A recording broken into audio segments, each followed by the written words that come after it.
नमस्कार श्रोते हो, रेडिओ जयंतच्या आनंदी कट्ट्यावर मी अनुराधा आपण सर्वांचं मनपूर्वक स्वागत करते. श्रोते हो, आजच्या आनंदी कट्ट्यावरून हरिभक्त परायण देवदत्त परुळेकर यांनी मांडलेला एक फार सुंदर विचार तुमच्यापर्यंत पोचवते. दुबळे सदैव म्हणे नागवेल केव्हा, आपण सारिखे त्या पाहे स्वभावासी करील काय. तुकाराम महाराज इथे एका अतिशय सूक्ष्म पण धोकादायक भावनेवर बोट ठेवतात आणि ती भावना म्हणजे मत्सराची भावना. जेव्हा एखादा मनुष्य स्वतःमध्ये कमीपणा, दुर्बलता किंवा नकारात्मक विचार बाळगतो ना, तेव्हा तो इतरांच्या यशाकडे प्रेरणेने नाही तर मत्सरानं बघतो. त्याला दुसऱ्याचं चांगलं बघवत नाही, उलट याचं कधी बिघडेल अशी वाट बघतो. आता हे समजून घ्यायचं असेल ना, तर क्रिस्टिनो रोनाल्डो याच्या आयुष्यातला प्रसंग उदाहरणादाखल बघूया. रोनाल्डो आज जगातला सर्वोत्तम फुटबॉलपटू गणला जातो, पण त्याचा हा प्रवास इतका सोपा नव्हता बरं का. पोर्तुगालमधल्या एका साध्या घरातून तो मोठा झाला. लहानपणीच त्याच्यात प्रचंड जिद्द होती. मैदानावर तो तासनतास सराव करायचा, पण जेव्हा तो मोठ्या क्लबमध्ये पोहोचला तेव्हा सगळ्यांनीच काही त्याचं स्वागत नाही केलं. त्याच्याच टीममधल्या काही खेळाडूंना त्याचा आत्मविश्वास खटकायचा. हा स्वतःला खूप मोठं समजतो असं ते म्हणायचे आणि त्याची चेष्टा करायचे. काही वेळा तर मुद्दाम त्याला पाससुद्धा द्यायचे नाहीत. त्यांच्या मनात एकच विचार, याला कधी अपयश येईल.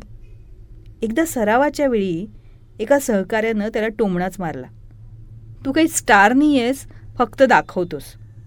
क्षणभर वातावरण ताणलं गेलं. आता इथे कोणीतरी दुसरा असता तर तो कदाचित रागवला असता, भांडला असता किंवा खचून तरी गेला असता. पण रोनाल्डोनं वेगळाच मार्ग निवडला. तो शांतपणे म्हणाला, मी बोलून नाही खेळून दाखवेन.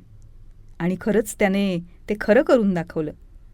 तो अजून जास्त मेहनत करायला लागला. सकाळी सराव, फिटनेसवर लक्ष द्यायला लागला. स्वतःला जास्तीत जास्त सुधारण्याचा प्रयत्न करायला लागला. हळूहळू ज्यांना त्याचा मत्सर वाटत होता ना, तेच आता त्याचं कौतुक करायला लागले. हीच त्या अभंगाची खरी शिकवण आहे. दुबळा माणूस दुसऱ्याला खाली ओढण्याचा प्रयत्न करतो, पण मजबूत मनुष्य स्वतःला वर नेण्यावर लक्ष केंद्रित करत असतो.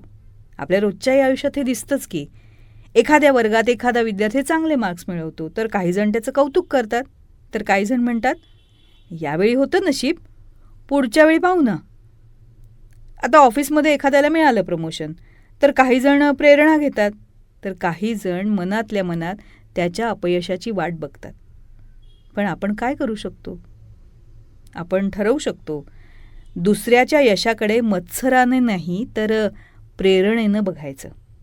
कारण शेवटी दुसऱ्याला खाली ओढून आपण वर जात नाही, तर स्वतःला उंच नेल्यानेच आपण खरे उंच होतो.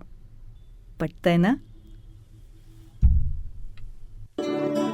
तेव्हा श्रोते हो, हा होता आनंदी कट्ट्यावरचा आजचा सुंदर विचार. तुम्हाला तो कसा वाटला याविषयीची तुमची कमेंट बॉक्समध्ये नक्की लिहा.